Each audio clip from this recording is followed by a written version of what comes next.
apresentando o Pentaho Data Integration.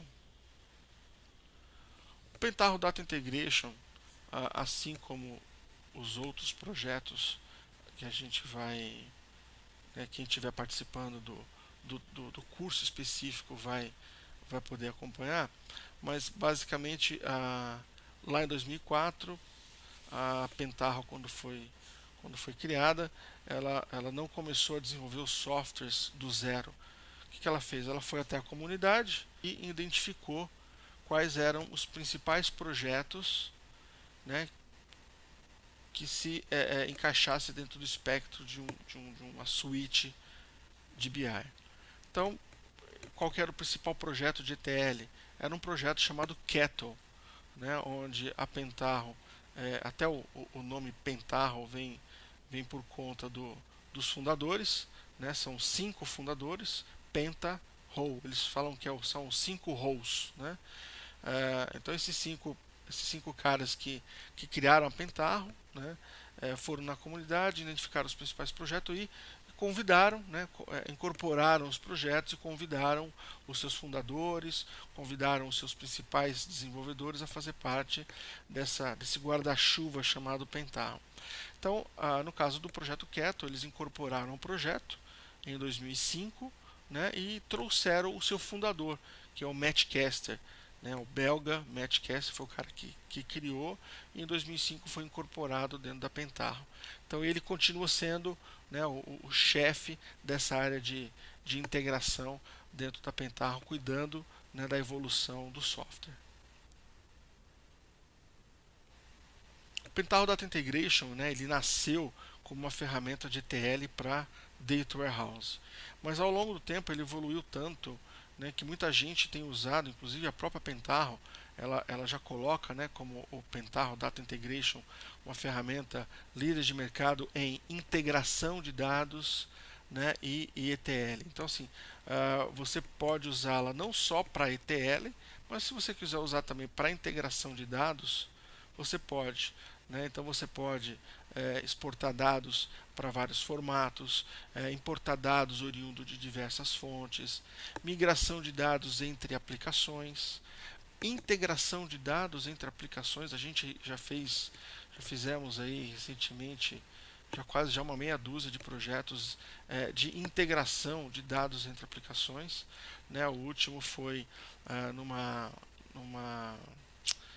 montadora, né? E eles têm um sistema que roda para as concessionárias, que roda em Oracle, e o back-end dentro da montadora é em SQL Server.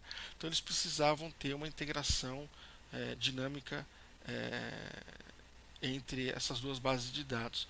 E a gente construiu vários processos, né, porque uma integração eu tenho que garantir, eu levo um dado daqui para lá, tenho que garantir que o dado foi persistido com sucesso, tenho que voltar e carimbar que aquele dado realmente foi inserido na outra base com sucesso. Então eu tenho várias rotinas, né, onde eu tenho que fazer tudo isso foi operacionalizado com um PDI. Tá? Apoio aí a metodologias ágeis. O PDI tem um plugin, inclusive nós temos um treinamento que ensina a utilizar esse plugin. É um plugin onde ele cria dentro do Spoon, que é a IDE de desenvolvimento do Pentaho Data Integration, ele cria um ambiente de ETL, metadados e visualização. Então eu consigo, dentro da mesma IDE de desenvolvimento, fazer toda transformação de dados, carregar uma tabela, gerar um metadados, gerar uma camada semântica em cima disso e já visualizar como se fosse no ambiente final, que o usuário final tivesse acesso. Então eu consigo prototipar, né, um modelo dimensional de forma muito rápida para saber se realmente aquela ideia da modelagem, como foi feita, se atende, se responde o que o usuário precisa. Né? Se não atende, a gente vai lá e já ajusta. Inclusive o usuário pode estar do lado, né, e validando contigo. Então assim, é uma coisa bem legal, né, esse plugin de desenvolvimento ágil. E suporte ao Big Data. Né? Como eu comentei, a Pentaho tem interfaces aí para os principais bancos de dados NoSQL, né, Mongo, Cassandra, Hadoop, tá? já vem disponível essas interfaces. Então ele acaba tendo aí oportunidades de uso além do ETL. Aqui alguns prints, né, das ferramentas, dos módulos dentro do PDI. Aqui a gente tem uma carinha, um print do Spoon, que é a ideia de desenvolvimento. É aqui que a gente vai desenhar o nosso processo de extração, transformação e carga de dados, tá, de forma gráfica. Aqui a gente tem o PAN, que é um utilitário de linha de comando, onde a gente utiliza ele para poder executar via linha de comando transformações. Tá? As transformações são os artefatos que nós criamos através do Spoon para movimentar dados. A gente tem aqui o Kitchen, que também é outro utilitário de linha de comando, mas ele só executa jobs. Tá? A diferença entre job e transformação é que job não move dados. Job ele só executa a sequência de transformações. Tá? Então eu desenvolvo lá 10 transformações, depois eu preciso organizar a execução delas de forma automática. Né? Vou ter uma sequência de execução, então toda essa sequência eu crio ela dentro do próprio Spoon, mas através dos jobs. E para eu automatizar isso, eu uso o Kitchen para executar os jobs. E a gente tem aqui o Cart. O Cart ele tem dois usos. Né? Você pode usar ele tanto como um servidor remoto, ou seja, eu faço todo o desenho do meu processo de extração, do meu processo de ETL, só que na hora de rodar eu não vou rodar pela minha estação de trabalho, eu vou rodar por um servidor remoto. Né? Às vezes a minha máquina não tem tanta memória assim, mesmo lendo uma massa de dados de desenvolvimento que tende a ser bem menor do que produção, mas minha máquina não tem memória suficiente, eu vou ter problemas. Então eu monto todo o desenho, só que na hora que eu rodar, eu rodo através de um servidor. Então ele serve para processamento de transformações de forma remota e serve também como cluster de processamento. Então eu estou tendo um gargalo dentro da minha transformação, um ponto onde está consumindo ali muito tempo, eu quero rodar isso num cluster. Então eu monto um ambiente com cart, onde eu tenho o servidor master e tenho os slaves.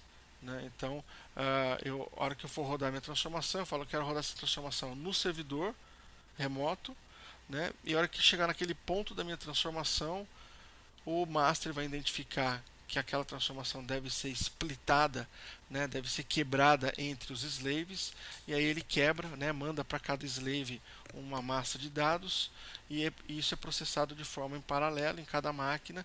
Depois o master junta tudo isso de novo e continua o fluxo.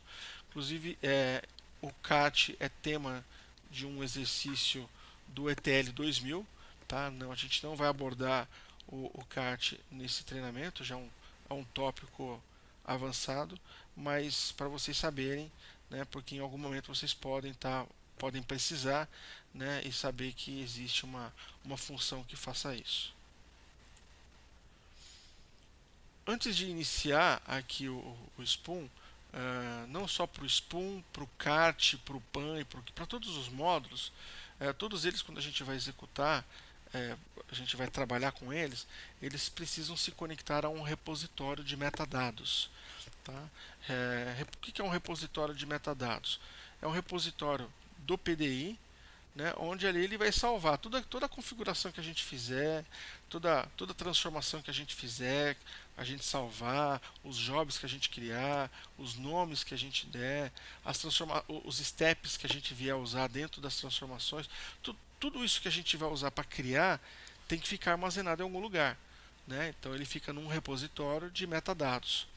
Esse repositório de metadados é um repositório que ele pode ser usado tanto usando uma estrutura de arquivos, ou seja, cada coisa que a gente vier a salvar, ele vai salvar um arquivinho no formato XML, dentro de uma estrutura de arquivos de sistema. Ou a gente pode salvar em banco de dados, num conjunto de tabelas. Né, à medida que a gente vai fazendo, ele vai salvando lá dentro das tabelas.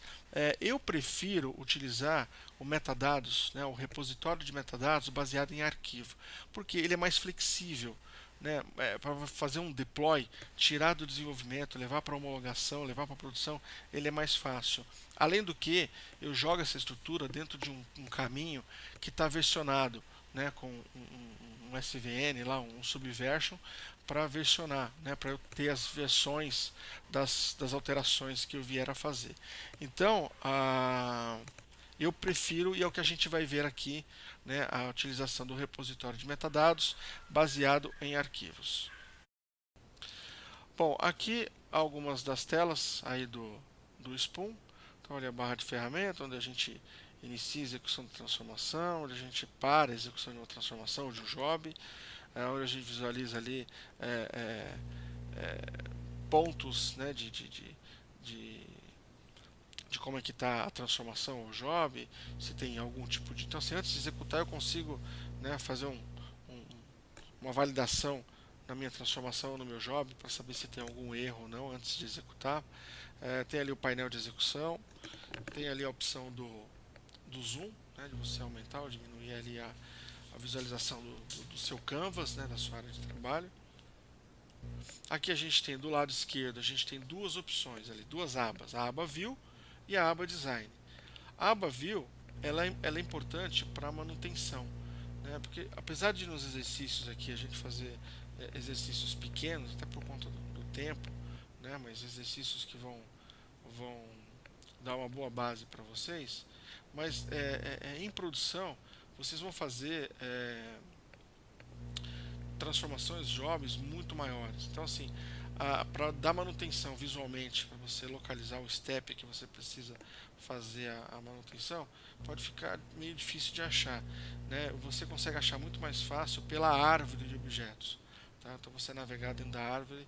Então, o legal da árvore é justamente por isso. Quando você tem um artefato, né, com muitos componentes, navegar nele pela árvore de objetos é melhor. Aí você tem ali na outra aba, na aba Design, você tem a paleta de objetos, você tem a biblioteca de objetos. Então são aí ao todo mais de 300 objetos. Você tem ali funções de input, de output, de transformação, onde você vai clicando e arrastando para a área aqui do Canvas, né, a área de trabalho, e vai desenhando o teu fluxo de extração, transformação e carga dos dados. Aqui a área de trabalho, onde você traz, né, e monta o teu desenho do teu fluxo. A barra de abas, então eu posso ter transformações, eu posso ter jobs abertos, vários deles ao mesmo tempo, em abas separadas. Aqui com relação aos steps, eu comentei, né, a gente não vai ver todos os steps, né, não seria possível dentro da carga horária, mas a gente vai ver os principais. Tá? Os exercícios eles foram compilados, né, baseado em experiência nossa de campo, de consultoria, né, onde a gente pegou os principais componentes utilizados e trouxemos aqui para os exercícios. Mas pelo que a gente tem acompanhado, com base nesse conhecimento, vocês vão conseguir facilmente explorar os outros steps. Okay? Caso tenha alguma dúvida, não se esqueça dos nossos plantões semanais. Obrigado por assistir mais uma aula.